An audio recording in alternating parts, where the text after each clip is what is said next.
repeat contractors. For instance, Boeing and Lockheed Martin, Northrop Grumman, Raytheon, Amazon is trying. But there's some strange happenings coming as a result of this rotating door of defense contractors that I just want to make people aware of so that when you see something that doesn't seem right, I'm just giving you more information to help you connect the dots here. Now, it was back in September of 2017 when Northrop Grumman planned to acquire Orbital ATK for $9.2 billion.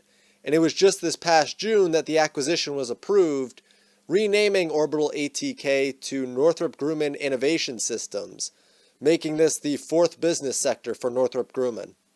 They paid $7.8 billion in cash and $1.4 billion in debt, but Northrop Grumman gets millions every year in subsidies, so it's not like they have to actually take on all of that debt themselves. I mean, you get to take some of it on as well, assuming that you work and you generate tax dollars. So this is one consolidation between a smaller defense contractor and a major defense contractor. Northrop Grumman generated $25.8 billion in revenue in 2017, and in 2018 they're looking for this acquisition to push them to $30 billion. Now, the real bonus of this consolidation is that it allows Northrop Grumman to expand their space endeavors, and it has effects on the types of contracts that they can now acquire. Plus, with Trump's Space Force coming to fruition, this allows Northrop Grumman even more financial opportunities down the road. Now, let's also remember back in April when General Dynamics completed an acquisition of CSRA for roughly $9.7 billion.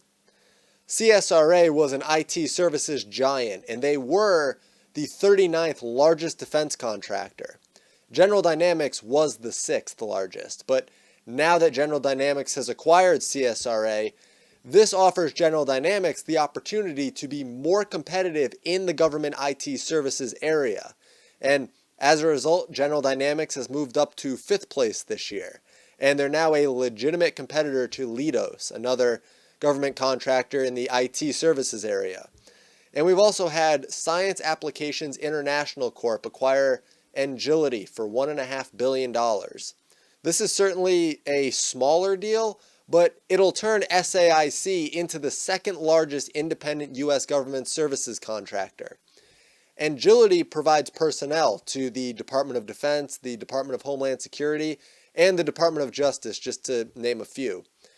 This will boost what SAIC is able to offer their customers in the space industry, and it'll expand their customer base in the intelligence community. And keep in mind that the reason a lot of these deals are being done in the last year or so is because of increased military spending, leading to companies wanting to acquire other companies or merge to make them more competitive in both the amount that they can offer and to diversify the areas in which they can actually consider themselves capable of handling a government contract.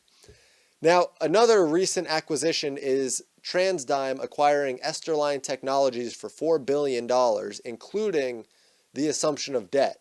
This acquisition of Esterline by TransDigm will expand TransDigm's proprietary and sole content platform, as well as expand their source content for the aerospace and defense industries, including more aftermarket capabilities.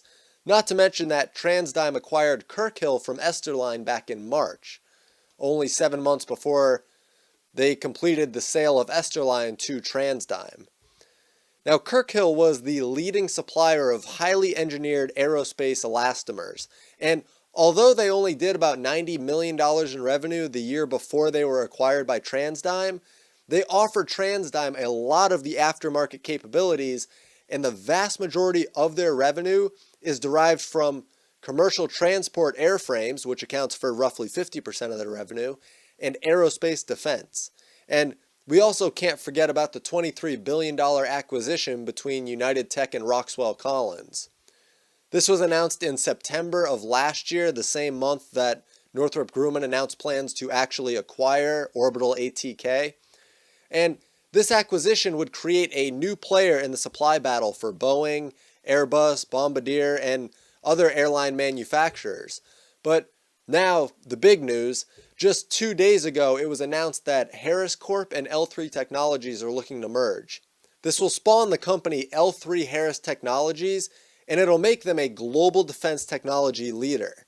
And they'll be the 6th largest defense company in the US. But where this deal differs from a bit of the others is that this isn't a buyout. This is an all-stock merger of equals. So while Harris shareholders would have a slight advantage over L3, the deal is a merger of equals, meaning that the board will consist of equal members of both companies. And I'd speculate that this is because the companies are so similar, as they're both focused on military technologies and communication, and both companies have been acting as subcontractors. And Harris is focused on battlefield management, aircraft communications, and increasing its classified space work. Meanwhile, L3 is making a range of sensors and night vision equipment while also developing unmanned vessels. Now, this deal isn't expected to close until mid-2019, but Bill Brown, the chairman, president, and CEO of Harris Corp., said that this unlocks additional growth opportunities, essentially allowing the companies to build on the other's strengths rather than offering just new areas unexplored by the other company. So there are some other big tech mergers expected as defense spending is up, and there are still a few companies just kind of left out in the cold. One in particular is CACI International, CACI International, who bid on both CSRA, which was acquired by General Dynamics, and Engility, which was acquired by SAIC. So, of course, this consolidation can be troublesome, and it's not entirely free market as subsidies are present, but subsidies aren't the only factor. There's also the fact that some companies are just better than others, and consolidation isn't inherently bad, although it is prone to exploitation. But that's why I'm here shining a light on it. So if you read an article or you see something that seems worrisome, you have more information to now pair it with. Plus, not that I trust the approval committees for these deals, but they do make sure that monopolies aren't created by a single company acquiring all of the others.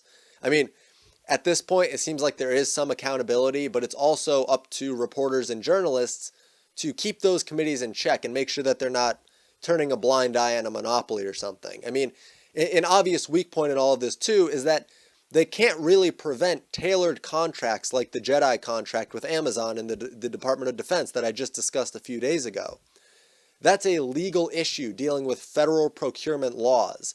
They can't prevent general corruption that's festering in the profit machine known as war. So it's that much more important to have a grasp on who these companies are, what they do, and who they're combining with.